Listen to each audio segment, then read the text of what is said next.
장애인 문화복지신문 제226호 제12면 기사입니다.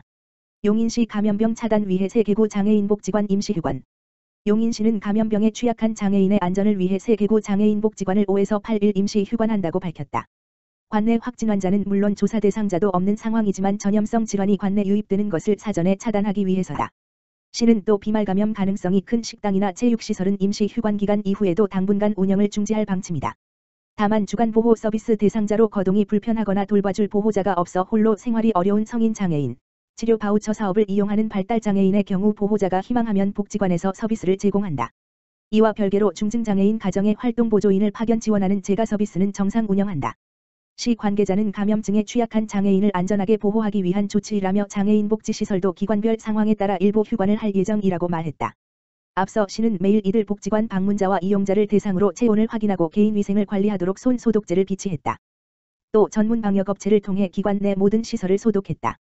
한편 시는 감염병 취약계층인 어린이와 어르신 안전을 지키기 위해 용인 어린이 상상의 숲은 10일까지, 세개구 노인복지관은 오는 8일까지 임시 휴관토록 한 바 있다. 용인 버스터미널 재건축 기본계획 수립 착수.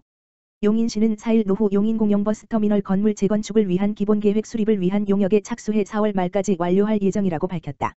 이와 관련해 시는 지난달에 입찰을 통해 기본계획 수립 용역사로 이수종합건축사 사무소를 선정한 바 있다. 시는 처인구 김양장동 23의 1번지 일대 12,302 부지의 지상 1층 연면적 1979.25 규모인 기존 터미널 건물을 헐고 새로 지상 2층 연면적 3,300 규모로 새 터미널을 건립할 방침이다.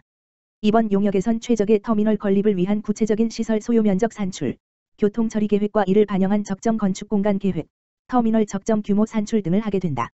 이와는 별도로 터미널 재건축에 따른 교통상의 문제점을 검토 분석하고 이를 바탕으로 최적의 진출입 계획도 수립할 예정이다. 시는 기본 계획이 수립되면 5번지월부터 설계를 공모하고 오는 10월부터 내년 8월까지 실시 설계와 시공사 선정 등을 마친 뒤 내년 9월에 재건축 공사를 시작할 계획이다. 백군기 용인시장은 시민들의 이동 편의를 증진하고 100만 대도시 위상에 걸맞은 대중교통 서비스 체계를 갖출 수 있도록 노후 용인 공영버스터미널 재건축을 차질 없이 진행할 것이라고 말했다. 용인시 모현지역 주민 편에 위한 다목적 복지회관 개관. 용인도시공사는 처인구 모현읍 문열로 195번지의 주민 편의시설인 다목적 복지회관을 개관했다고 4일 밝혔다. 모현 다목적 복지회관은 8,197부지의 지하 1층 물결표 쌓인 지상 3층 연면적 3,333 규모로 건설됐다.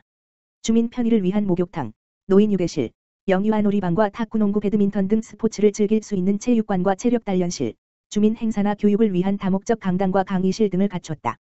이곳에선 성인 대상의 영어 일본어 등 어학 강좌와 초등학생을 위한 수학, 주산 암산 강좌, 전 연령층 대상의 한자 강좌 등이 진행된다. 도시공사는 이달 말까지 방문객을 대상으로 프로그램 선호도 조사를 해 평생교육 프로그램과 교양 프로그램을 개설할 방침이다. 공사 관계자는 처인 지역 주민을 위한 문화 인프라를 갖추게 돼 기쁘다며 모현 다목적 복지회관이 주민들의 문화 여가 수준을 높이도록 양질의 프로그램을 운영할 것이라고 말했다. 의왕시 아파트 거주 위기가구 일제조사. 의왕시는 연중 복지사각지대 상시 발굴 체계를 운영함에도 경제적 어려움으로 추정되는 사건이 지속적으로 발생함에 따라 복지사각지대를 집중적으로 발굴하기 위해 2월 말까지 아파트 거주 위기가구 일제조사를 실시한다고 밝혔다.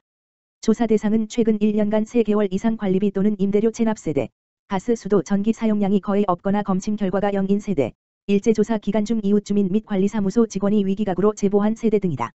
이번 조사는 동주민센터 복지팀, 통장, 동지역사회보장협의체, 의왕시 무한돌봄센터, 아파트 관리사무소 등과 함께 민관 협력으로 조사가 이루어진다. 발굴된 위기가구에는 기초생활수급, 긴급지원, 후원연계 등 공공 및 민간의 복지 서비스를 적극 연계하여 위기 상황이 해소될 수 있도록 지원에 나설 계획이며 복합적 문제를 가지고 있는 가구는 통합사례관리 대상자로 선정하여 안정적 삶의 지원을 위해 맞춤형 통합 서비스를 제공할 방침이다.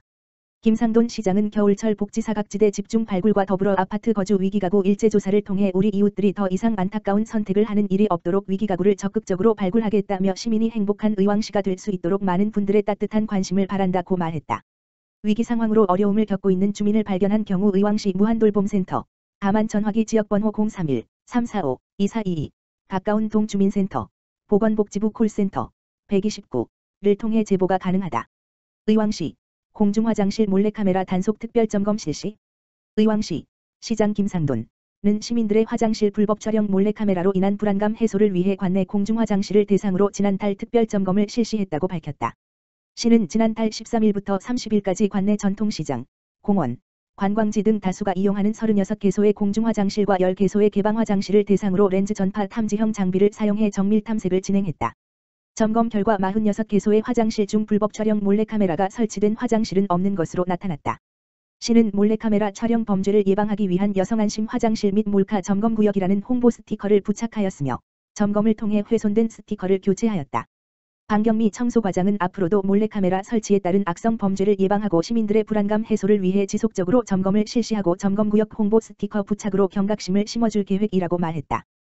또한 의왕시는 공공시설이 아닌 민간시설에 설치된 화장실에 대해서도 불법 촬영 몰래카메라 점검 요청 시 점검 장비 제공 및 점검 지원을 위한 계획을 검토 중에 있다고 전했다. 의왕시 신종 코로나 차단 대응 체계 강화. 의왕시가 신종 코로나 바이러스 감염증 확산 방지를 위해 주민 다수 이용 시설의 방역 활동을 전면 실시하는 등 시민들의 불안감 해소 및 시민들의 안전한 환경을 조성하기 위한 대응 체계를 강화하고 있다. 시 관계자는 6일 현재 시청 등 공공기관, 노인복지관, 장애인복지관 등 복지시설, 레솔레파크, 왕송호수 캠핑장 등 관광시설에 대한 방역을 완료하였으며 9일까지 관내 경로당 100여 개소와 어린이집 136개소를 포함한 다수 이용 시설에 대한 방역을 완료할 계획이라고 전했다. 또한 시민들의 신종 코로나 바이러스 감염 차단을 위해 현재 보건소에만 설치되어 있는 열화상 카메라를 11일까지 시청, 주민자치센터, 노인복지관, 장애인복지관 등 23개소에 추가 설치할 계획이다. 대중교통 분야 감염 예방을 위해 버스 및 택시업체의 자체 소독과 운전자의 마스크 착용을 지시하고 업체의 마스크 배부를 완료하였으며 월암 공영차고지와 교통약자 이동차량 11대에 대한 소독을 완료하고 관내 버스 정류장 260개소에 대한 방역을 9일까지 완료할 계획이라고 전했다. 용인시 소형 주택 짓는 개인의 무료 감리 서비스. 용인시는 6일 연면적 100 이하 소형 주택을 짓는 개인의 건축사의 무료 감리 등을 받을 수 있도록 한 건축물 품질 무한 돌봄 서비스를 한다고 밝혔다. 소형 단독주택의 경우 의무 감리 대상이 아니기 때문에 전문가로부터 건축물 품질 관리를 받을 수 있도록 해 부실 위법 시공 등을 방지하려는 것이다. 서비스를 신청하면 실무 경험이 풍부한 건축사가 배정돼 주요 공정시 현장에 나가 도면과 시공의 불일치 여부 등 기술 지도를 하고 기초공사나 지붕공사, 철근 배근 공정 현장 확인도 한다. 이와 관련해 시는 용인시 건축사협회와 협회 소속 건축사들로부터 재능 기부를 받기로 협약을 맺은 바 있다. 시는 무료로 참여하는 건축사의 기술지도 우수 사례를 발굴해 연말 유공 건축사로 표창할 계획이다. 신청을 원하는 사람은 관할 구청에 건축신고서를 낼 때 건축물 품질 무한돌봄 지정 신청서를 작성해 제출하면 된다. 자세한 내용은 시청 건축과 지역번호 031-324-2386 나처인 기흥 수짓기청 건축허가과 지역번호 031-324-5472/6471/8472로 문의하면 된다.